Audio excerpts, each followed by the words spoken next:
What's up YouTube? Welcome to a new video. So about a week and a half ago, I released this video where I talked about the difference between candidacy and pre-candidacy. And then I said that in order to achieve candidacy, you have to take the prelim exam, which is an oral exam that you take in front of a committee, and then you present your research, and then they give you the check, they give you the okay to proceed to candidacy. So I mentioned that I had that test coming up, and in fact I took it last Monday. And so here's how it went. So the night before the exam, I was actually a bit nervous, not gonna lie.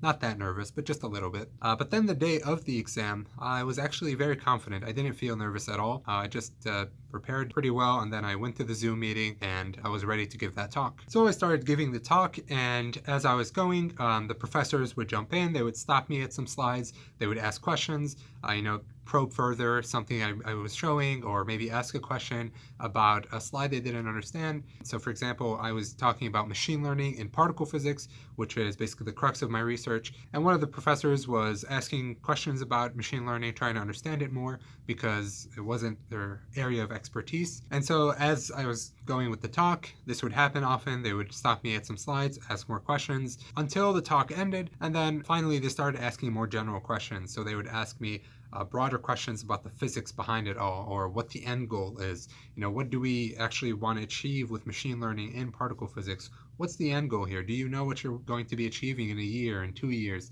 stuff like that? So they were asking me questions that are more general and not specific to the talk, not specific to each slide. So I think I answered the questions pretty decently, except for a couple of them that were more on the technical side, and I think I fumbled around a bit over there. But overall, I think I did pretty well. So then they opened it up for the audience to ask some questions, and I had a few friends from my cohort. They were there watching because they were sort of interested in machine learning applied to particle physics, and they were also doing research in particle physics and high energy theory, high energy experiment, so it was all related to them as well. And then after the whole Q&A session was sort of over, they told everyone to leave the Zoom meeting except for the professors, where they would discuss between themselves about the whole talk. And then once they were done discussing, they told me to join the Zoom meeting again. And so I joined the Zoom meeting, and turns out that they really liked to talk and that I actually passed the prelim exam. So now I'm a candidate. I can now focus on my research. I don't have to take classes anymore unless I want to.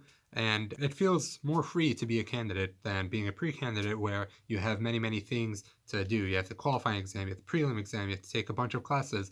So now it just feels more free. All right, so what did I actually learn from this whole process? Why did I take a prelim? Why do they make you take a prelim? Well, first things first is when you're making a prelim talk, you have to bring together everything you've been working on, all the physics, all the research methods that you're using, put them together into one neat presentation to make sure you understand what you're doing and to sort of convey it to other people. You want other people to understand what kind of research are you doing? Can you communicate that well? So that's the first thing. Now, the second thing has to do with the other professors learning about your research, because at the end of the day, they also want to know what their students in the department are researching. And it really helps when some of the professors can actually provide you with some guidance. They can provide you with some research directions. So for example, if I'm working on machine learning and particle physics, and I have another professor who's interested in some of the applications, they're doing particle physics research, and they really like something I was working on in machine learning, we can actually collaborate. They can give me a research idea.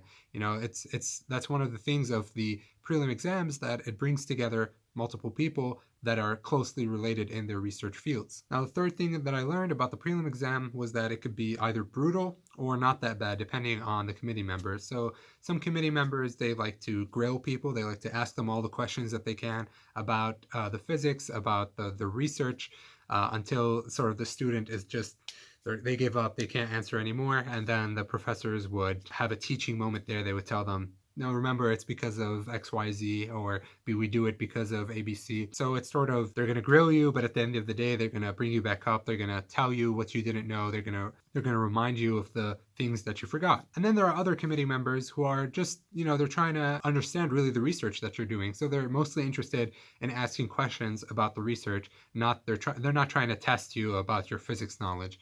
They sort of have faith in you that you know the necessary physics in order to carry out this project. Because at the end of the day, your advisor knows how much work you've put in and how much you've actually done. And something to point out is that not every prelim is the same. Not every prelim is the same between universities.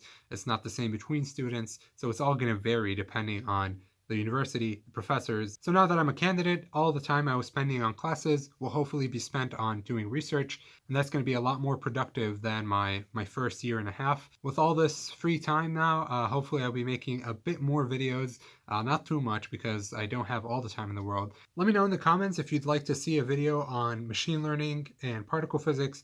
If you'd like me to talk more about my research, let me know. And as always, subscribe if you haven't yet, hit the like button, and I'll see you next time.